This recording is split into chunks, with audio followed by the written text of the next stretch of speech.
Yet, Grioghair was with the Strathclyde Cymrians Norse, there, with Alba's enemy, not here supporting his lord, if Domhnall really was king.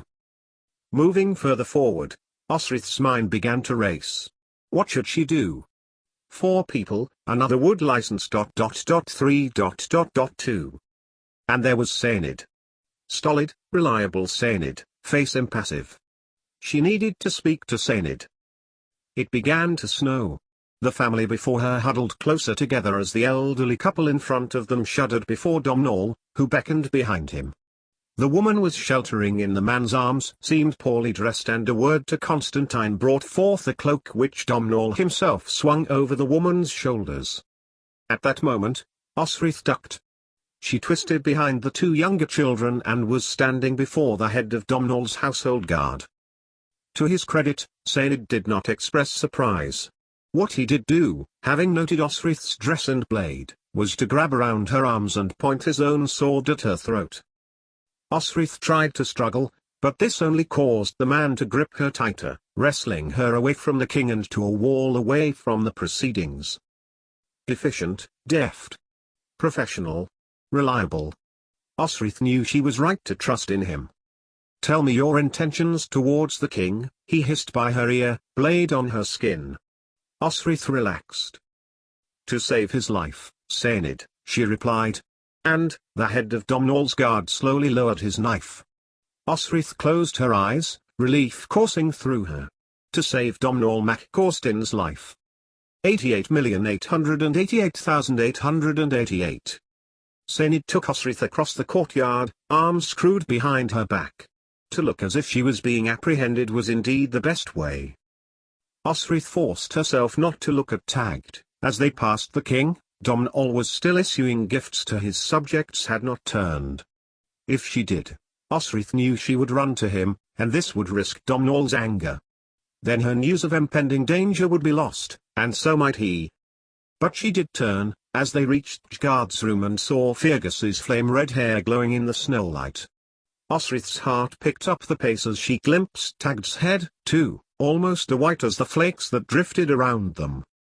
Ever the practical, Saenid had ordered Elasade to bring a copper of water, and food, and had turned away as Osrith peeled off the damp clothes in which she had travelled. She turned away from Saenid, trying to hide her body. She unwound the bindings that Eric had wrapped, carefully and firmly around her breasts, a strange feeling of freedom on her chest. Her body had been damaged by Grioghair, and she felt ashamed. But, more than that, she did not know where Domhnall's authority ended at Caeligwylad and Grioghair's began. Thankfully, the man she trusted most laid new clothes to one side, and sat with his back to Osrith, looking out of the steel bars of the small window, and told her of King Domhnall. After being crowned at Dund, Saenid had met him at Scone, on his red, sandstone rock brought all the way from Tara, with a select group of guard, so as to not raise suspicion.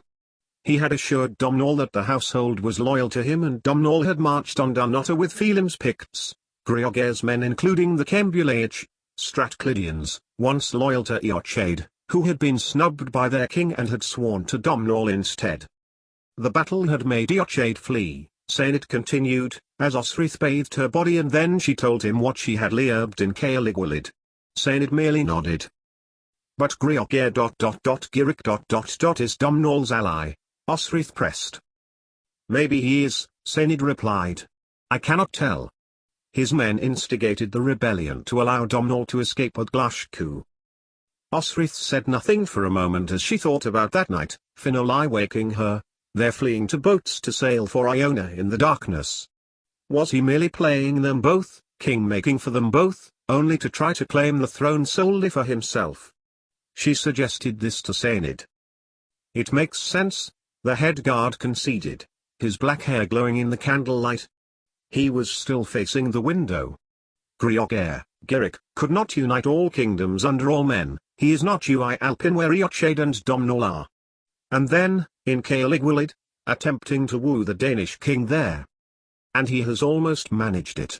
Osrith dropped her voice, as she imagined the man grasping first at Eochaid's Strathclydians, then the Picts when they met at Dund, meeting Domhnall at Iona and ingratiating himself with the Gaels. Then, with the appointed king at Cumbraland. No, Sainid shot back. He may have been trying to do that. But none of those peoples would remain united under a man who is not a noble. He turned to face Osrith. For heaven's sake, Osrith, it would be like you trying to. Osrith stopped in getting out of the bath water, seeing Sainid's face. He had glimpsed her body. He did not turn back. Who did this to you, Osrith? He said, each word heavy as lead. Osrith reached for the linen sheet and wrapped it around her body. She held his gaze and refused to look away. I will not tell you. For he may be part of Domhnall's plan. And I will not be responsible for Domhnall's downfall. She watched as Sainid's face turned to anger. He was angry with her. And you would cheat me? Osrith demanded. Sainid looked confused. You trained me, you taught me how to fight, what strokes give mercy and which cause slow, agonizing deaths. You would deny me my revenge? When he said nothing, Osrith added, so I cannot tell you. But believe me when I meet him again, and I will kill him. Sainid said nothing for a moment, and, when he moved, bowed his head briefly. I will inform the king you are here, Sainid concluded, striding to the door of the guardroom. And of your intelligence. There will be a battle tomorrow, then. His eyes flicked to a bed built beside the fire. Rest here,